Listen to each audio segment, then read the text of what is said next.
అందరికీ నమస్కారం. నా పేరు రమ. మళ్ళీ పెళ్ళి 77వ భాగం. రచయిత జానకి గారు. ఒక ప్రాణం తీసేంత నీచురాలనైతే కాదు నేను.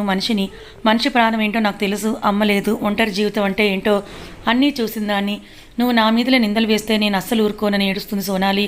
దేవ్ తను ఉన్న ఫ్లాట్కి వచ్చి బైక్ పక్కన పెట్టేసి పరిగెత్తుకుంటూ తన రూమ్కి వెళ్తాడు. రూమ్ బయట నుంచి కోపంగా దేవ్ చూస్తూ హేమ అని గట్టిగా అరుస్తాడు. ఒక్కసారిగా ఉలిక్కిపడి హేమ కుర్చీలోంచి పైకి లేచి భయపడుతూ దేవ్ వైపే చూస్తుంది. ఒక్కొక్క అడుగు వేసుకుంటూ తన ఒంటికి పట్టిన చెమటను తుడుస్తూ హేమ దగ్గరికి వచ్చి చెప్పు, నా బిందుని ఏం చేశావు చెప్పే రాక్షసి అని దేవ్ గట్టిగా అరుస్తాడు.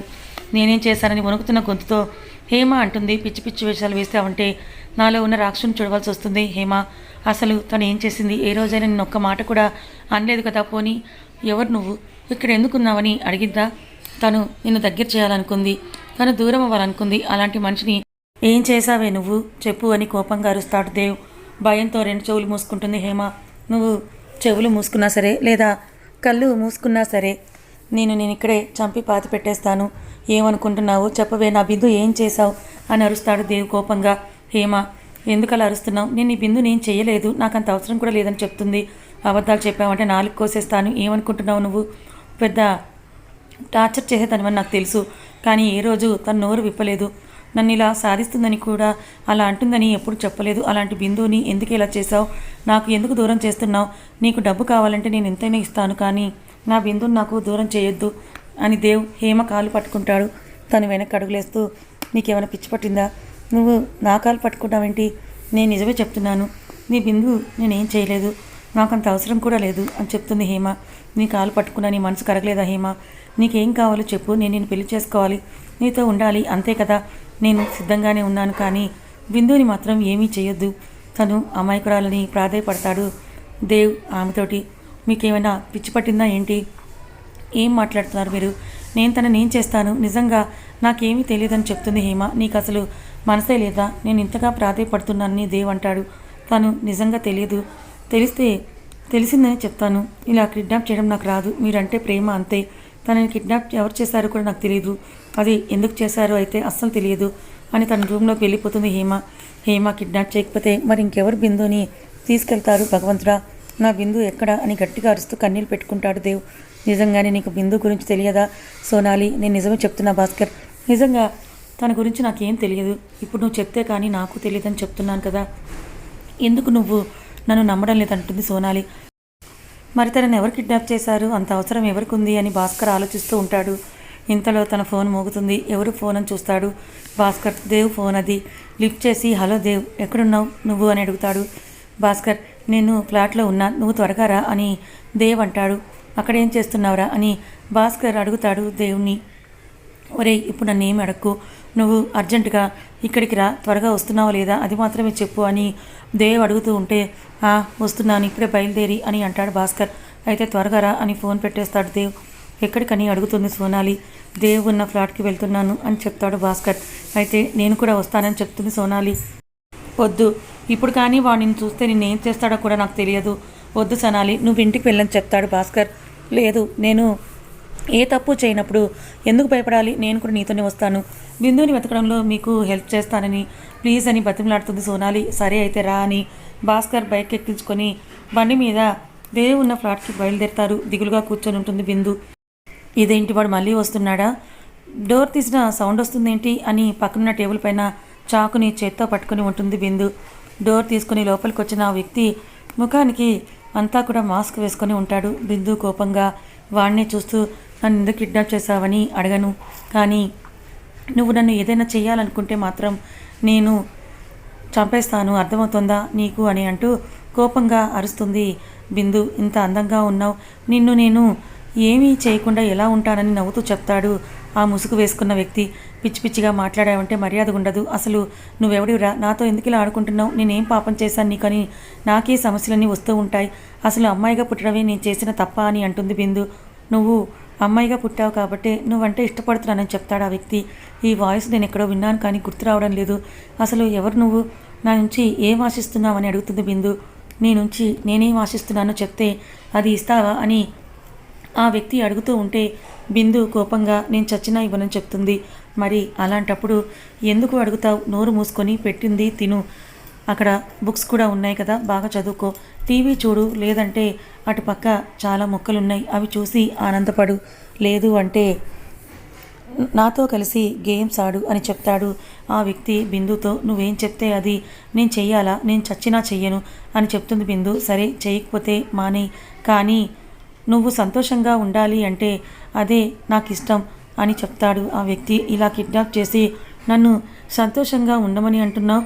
నా కొడుకు నా భర్తకి నన్ను దూరం చేసి సంతోషంగా ఉండు అని నాకు చెప్తున్నావా? అలా ఎలా ఉంటాను? నీకు అసలు మానవత్వం అనేది ఉందో లేదో నాకు తెలియదు అని అంటుంది బిందు. ఆ వ్యక్తి నవ్వుతూ, నాకు మానవత్వం ఉంది కాబట్టే నేను ఇంకా నిన్ను టచ్ కూడా చేయలేదు. అదే ఇంకొక మగాడైతే ఈ పాటికి నిన్ను అనుభవించి ఏ రోడ్డు పక్కన పడేసేవాడు. కానీ నేను అలా చేయలేదంటే నాకు నీ మీద ఉన్న ప్రేమ నువ్వు అర్థం చేసుకొని నీ అంతటి నువ్వు వస్తేనే నేను చాలా సంతోషపడతానని చెప్తాడు ఆ వ్యక్తి. బిందు కోపంగా చాకు పట్టుకొని దగ్గరికి వచ్చి, ఇంకొకసారి మాట్లాడావంటే మాత్రం నీ గుండెల్లో ఈ కత్తి దిగుతుంది. ఏంటి, నన్ను బలవంతం చేస్తావా? నీకంత దమ్ముందా? చూడు, నా చిటికిన వేలు గోరు చిన్నది కూడా తెగినా సరే అక్కడ నా దేవుకి తెలిసిపోతుందనుకో, నిన్ను ముక్కలు ముక్కలుగా నరికి కాకులకి గద్దలకి వేస్తాడని తన కళ్ళు పెద్దవి చేసి కోపంతో మహంకాళిలాగా చెప్తుంది బిందు. ఆ వ్యక్తి బిందు చేయి పట్టుకొని, ఎంత మృదువుగా ఉంటుందని చెయ్యి అని అంటూ, అలాగే నీ మాటలు కూడా, నువ్వేమన్నా కూడా నాకు అస్సలు కోపం రాదు, నీ అంతట నువ్వే వస్తావు, వచ్చేలా నేను చేస్తాను అని అంటూ నవ్వుతూ చెప్తాడు ఆ వ్యక్తి. ముఖానికి మాస్క్ వేసుకొని మాట్లాడు కాదు, ధైర్యంగా ఉంటే ఆ మాస్క్ తీసి నా ఎదురుగా వచ్చి నిలబడు, అప్పుడు మాట్లాడు, పిరికివాడివి నువ్వు, అందుకే ఇలా ముఖానికి మాస్క్ వేసుకొని నాతో మాట్లాడుతున్నావు. నువ్వు మగాడివైతే ఆ మాస్క్ తీసి నాతో మాట్లాడని కోపంగా చెప్తుంది బిందు. నేను మాస్క్ తీసి మాట్లాడితే తట్టుకునే శక్తి నీకుందా అని ఆ వ్యక్తి అడుగుతాడు. ఎందుకు లేదు? ఇక్కడ బిందు ఎవరికి భయపడే రకం కాదు. నువ్వు కిడ్నాప్ చేసిన నా కంట్లో నుంచి ఒక్క చుక్క కన్నీటి కూడా రాలేదంటే నేను ఎంతటి దాన్నో నీకు అర్థమయ్యే ఉంటుంది కదా అని చెప్తుంది బిందు. అర్థమవుతుంది బిందు, ఎందుకో తెలుసా, భయాన్ని లోపల దాచి ధైర్యం చూపిస్తూ ఉంటావు నువ్వు, కానీ నువ్వు చాలా పిరికిదానివి, ఆ విషయం నాకు బాగా తెలుసని ఆ వ్యక్తి అంటాడు. చూడు, నేను పిరికిదాన్నైతే కాదు, నేను ధైర్యంగానే ఉన్నా. ఎందుకో తెలుసా, నా దేవ్ తప్పకుండా నన్ను వెతుక్కుంటూ వస్తాడు, ఇక్కడి నుంచి నన్ను తీసుకొని వెళ్తాడు. నువ్వు నా తల వెంట్రుకని కూడా ముట్టుకోలేవు, అర్థమవుతుందా అని బిందు యాటిట్యూడ్గా చెప్తుంది. సేమ్ నీ మొగుడు చెప్పినట్టు చెప్తున్నావు యాటిట్యూడ్గా అని నవ్వుతూ చెప్తాడు ఆ వ్యక్తి. తను నా భర్త కదా, తన లక్షణాలే నాలో కూడా ఉన్నాయి, మేము భయపడే రకాలమైతే కాదు, భయం పుట్టించే వాళ్ళమే అని చెప్తుంది బిందు అతనితో. నువ్వు బాధపడను అంటే నిన్ను ఒక విషయం అడుగుతా అని మాస్క్ వేసుకున్న వ్యక్తి బిందుని అడుగుతాడు. ఏ విషయం గురించి అని బిందు మాస్క్ వేసుకున్న వ్యక్తిని అడుగుతుంది. అదే భర్త అంటున్నావు కదా, మొదటి భర్త లేక రెండవ భర్త అని ఆ మాస్క్ వేసుకున్న వ్యక్తి అడుగుతూ ఉంటే బిందు కంట్లోంచి కన్నీళ్లు కారుతూ మౌనంగా ఉండిపోతుంది. అదేంటి మౌనంగా ఉండిపోయావు? నీకు ధైర్యం ఎక్కువని చెప్పావు కదా, మరి ఆ భర్త ఎవరో తెలుసుకోవచ్చా అని ఆ వ్యక్తి అడుగుతూ ఉంటే బిందు కోపంగా, అసలు నువ్వెవర్రా, ఎందుకు నన్ను ఇలా బాధ పెడుతున్నావని ఏడుస్తుంది. చూసావా, నిజం మాట్లాడుతూ ఉంటే నీకు కోపం వస్తుంది, కన్నీళ్ళు కూడా వస్తున్నాయి, అది నిజానికి ఉన్న కెపాసిటీ అని ఆ వ్యక్తి అంటాడు. ఎదుటి వాళ్ళని బాధ పెట్టే నిజం కెపాసిటీ గురించి నువ్వు చెప్తున్నావా అని కోపంగా బిందు అంటుంది. మరి కాదా అని ఆ వ్యక్తి అంటాడు. కాదు, నేనేమీ నా భర్తని మోసం చేయలేదు, అలాగే ఇంకొక వ్యక్తిని మోసం చేసి పెళ్లి చేసుకోలేదు. నాకు తెలియకుండానే నా మెడలో 3 ముళ్ళు వేశాడు నా భర్త దేవ్. తను ఇచ్చిన ధైర్యం, ఒక అమ్మలాగా నాకు తోడుగా నిలబడి నన్ను ఇలా మళ్ళీ ఒక మనిషిగా తీర్చిదిద్దాడు నా భర్త. ఇప్పుడు చెప్తున్నాను విను, తనే నా ధైర్యం, తనే నా బలం అని చెప్తుంది బిందు. వెరీ గుడ్, తన మీద అంత ప్రేమ ఉందన్నమాట.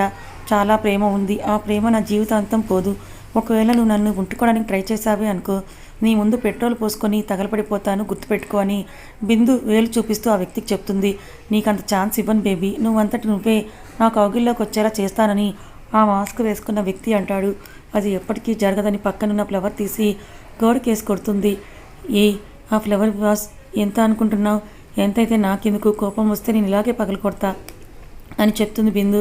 నువ్వు కాబట్టి బ్రతికిపోయావు, అదే ఇంకొకరు ఆ స్థానంలో ఉంటే నేనేం చేసేవాడినో నాకే తెలియదని అంటాడు ఆ వ్యక్తి. మాస్క్ వేసుకుని మాట్లాడడం కాదురా, దమ్ముంటే మాస్క్ విప్పి మాట్లాడు, నీ ప్రతాపం ఏంటో నా ప్రతాపం ఏంటో కూడా చూసుకుందామని బిందు సవాల్ చేస్తుంది ఆ వ్యక్తికి. నీ మాటలకి నాకు అసలు కోపం కూడా రావడం లేదు, నవ్వొస్తోందని చెప్పాడు ఆ మాస్క్ వేసుకున్న వ్యక్తి. నవ్వొస్తే ఆపుకోకుండాకు నవ్వుకో అప్పుడు మాస్క్ ఊడి పడుతుంది కదా, అప్పుడు చెప్తా నీ పని అని అంటుంది బిందు అతని వైపే చూస్తూ కోపంగా. నీ తెలివితేటలు తగలయ్యా, నువ్వు చాలా తెలివైన దానివే అని అంటాడు ఆ వ్యక్తి. కథ ఇంకా ఉంది. మరి ఈ మాస్క్ వేసుకున్న వ్యక్తి ఎవరని మీరు అనుకుంటున్నారు? మరి ఇతని నుంచి బిందుని దేవ్ కాపాడతాడా లేదా తెలుసుకోవాలనుకుంటే ఛానల్ని ఫాలో అవ్వండి. కథ నచ్చితే లైక్ చేయండి. Thank you so much.